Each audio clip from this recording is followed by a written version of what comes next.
nakugambye nkyali ku fake system eyo sinnagivaako sinnaba kuva ku fake system ekyo tebakikulimba bana abantu ba opportunists baagala tukozesa baagala kutukozesa nga bwe baatukozeseza mu kubanja Besigye okitegeera ekintu ekyo bajja ne batugamba tubeegatteko kubanja Besigye ne tukkiriza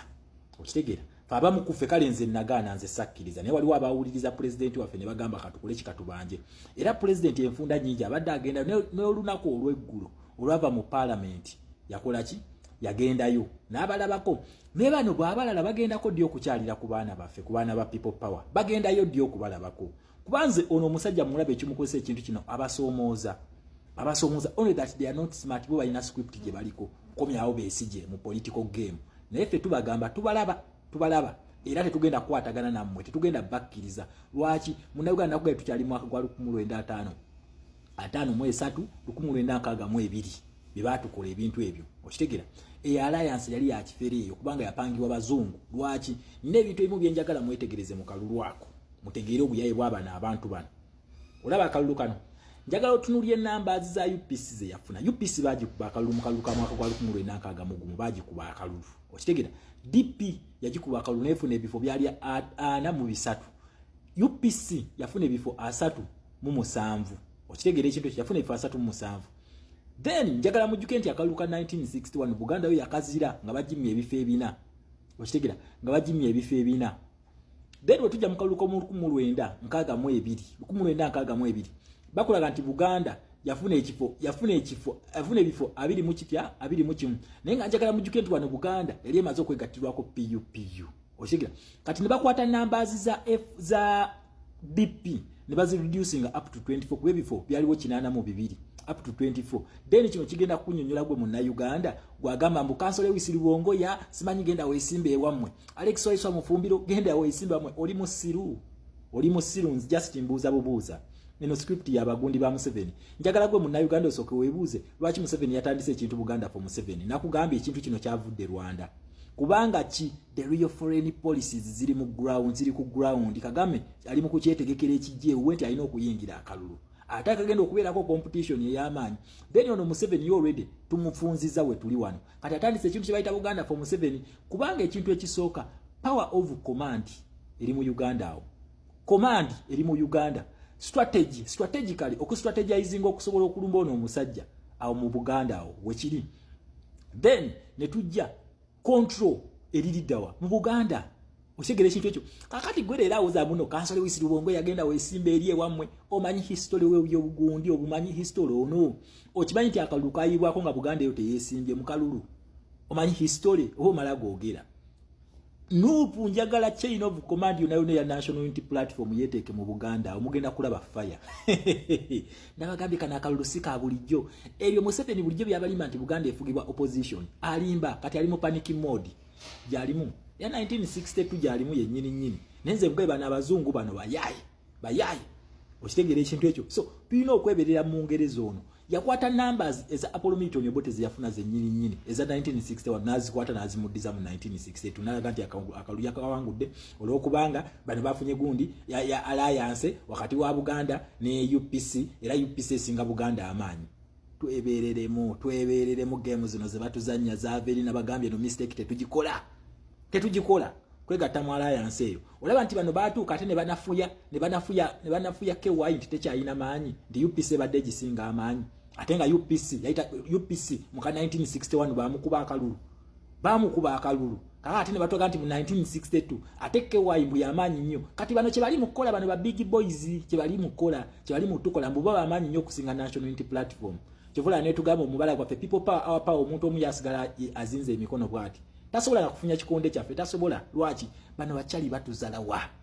ezzala olivira ddala awo ku 1962 njagala otunuulire kati bo batwaga nti bo kwekata mbufe tubeetaaga nnyo okusinga bo we batwetaaga ffe tugamba musigaleeyo tetubeetaaga musigaleeyo tufaafaagane kubanga unification yeetaaga mu bantu bana abasajja kyabalema ne bakwata center ya politics yenna ne bakola kino bamweteekako nti no bo beba alpha ne omega bo beba king makers okitegeera omusajja najja nabakuba empiki n'agijjawo n'atulaga nti n'amaanyi gali muffe akati batulaga mbu tutwetaaga nnyo alliance era mwe mutwetaaga wabumu g'emaanyi nonsense temulina kye mutugamba Okitegera ekintu ekyo. Sebo tubanjiza Besigye avudde mu kooti y'amagye ne basirika. Tebaddangamu kunyega ku baana baffe Yasin Machete. Tebaddangamu. Era bwe baba boogera bagamba Free Besigye, Free Aaron Kiiza. Boogerako baabwe. Bamachete mwali muliddeko Erias Lukwago ng'ayogera ku baana ba People Power. Mwali muliddeko Winnie Kiiza nga babanja. Gwigole Mugisha muntu mwali muliddeko. Wabula bataddewo ebifaananyi bimeka. Bataddeko Aaron Kiiza ne Kiiza Besigye. Bo Bamachete si bantu. If it is human rights, it is human rights for all. Bana abantu ba hypocrite si bano. Okitegera ekintu ekyo. Bantu bano ba hypocrite. President wa agezaako nnyo balaga sayini nti buli omuntu mubanje agenda nalabako ku baana ba People Power najja nalaba ne Besigye ne bote bali nnyayo baleta Martha Karua alwanirira ddembe lya Besigye ate lya Bobby Yang ani agenda oddirwanirira then at the end of the day nga batugamba twetaaga okuyunitinga tulwanyise omusajja ono tumusule bano balina political agenda zaabwe basirina ebbanga ebamaze nga batusirwaza kati ffe tubadde tusaba mujje mu People Power mujje nga muli ba People Power yes kyemba mukola mujemba People Power wati tubawadde kadi otaba kadi temutemu ekyusa kuba tujja basabulira bwerere musigale eyo otunajjako mu 7 then tubawe ebifo wabula sigenda ali nga muntu ingiza za alliance zammwe ez'ekiwanya ate mumale mugire kwegamba mutusiranye museke mwagala kuseka abantu bano bafere bonna nayo betunuza mu kamera we bati kati wali wayina innocent face nze ne banvuma anisi kigundi asasude ba tiktokers tuli basasule fenna tetuli basasule. We are the disappointed Ugandans in your opposition. Emyaka abiri gye mbadde tuli disappointed nnyo nammwe. Kati tulaba akatuufu kazze ate era mwagala mukalinye mu the last hope. Our last hope gye tulina. Muna Uganda weetegeke tugenda mu protest vote gye tugendamu. Ebo bwe bunkenko obwaliwo mwaka gwa 1962 bwe bunkenko obwaliwo protest vote. Okitegera ekintu ekyo. Kati bwe tulina bateka kubanga kavyo egundi ena akacyankalano kano katandika mwaka gwa 1953 abana bakewayo bagambira nti kati ekimala twetaaga protest vote muna Uganda wetulaga kano ke kalulu akasembayo tukagende nga tukimanyi nti kasembayo yensonga lwaki twetaaga front chain of command ya national unity platform yonna buli general aveeyo tumwetaaga mu Buganda region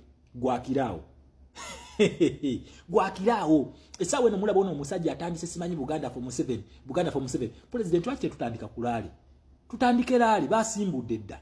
soka tugende tugulewo offices zaffe nga tusemberera okukola ki ngo tusemberera akalulu tutandika okugulawo offices zaffe Museveni ali mu campaign soko obalayo bonna balumbye dda batandise dda campaign kino tetukirabangako abasajja ne batandika okucampaigninga eya before elections tebana nominatinga na kunominatinga abasajja basimbudde bali mu fear batya president daffe tugulewo offices zaffe tutandika okugulawo offices zaffe countrywide mbadde nkisaba busabisiragira okitegera ekintu ekyo tugende nga tugula office zaffe kuba bwe kutte mu Buganda afe tubeera mu Buganda tweyongerere eri outside Buganda region tujibalekere bine ebiyenje bino mulowooza mukoze ekimbo ekigenda okubakomesawo Buganda mubagifune mu Buganda for Museveni akoze eki amataba agatta abantu ketugenda omwebaza betugenda okwebaza mutu mwaka lu PDM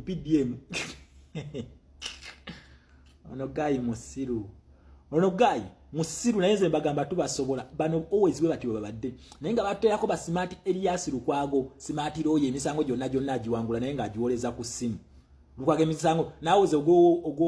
owino okay akataleka mu mwaka babaka badiza Erias Lukwago omusango gwe yaguwangula mwe mukalina akataleka mukali mikono gya makataleka owino abe wakisekka akatala ako mukakasa kali mikono gya mmwe kubanga Erias Lukwago emisango yagiwangula bajiwoleza ku masimu kumbe nga begira bo bennyini besetinga emisango bamala okwesetinga emisango ne bajiwangula nga tusemberera akalulu nga Museveni kyali mukola mbu yakutte simanyi omuntu omwabadde atulugunya abantu ku ttaka bakulaze nti simanyi basenzeewo Muganda we yazimba mu road reserve mbu eri waggulu eri ekalangala amagye gagambye abantu babaddize injini zaabwe mulowooza tuli basiru munna Uganda bino ebyekisiru tebikugenda mu mutwe obusungu bwaffe bwe tubadde nabwo emyaka 4 bwe twagala tubumalireko abasajja bano it is now or never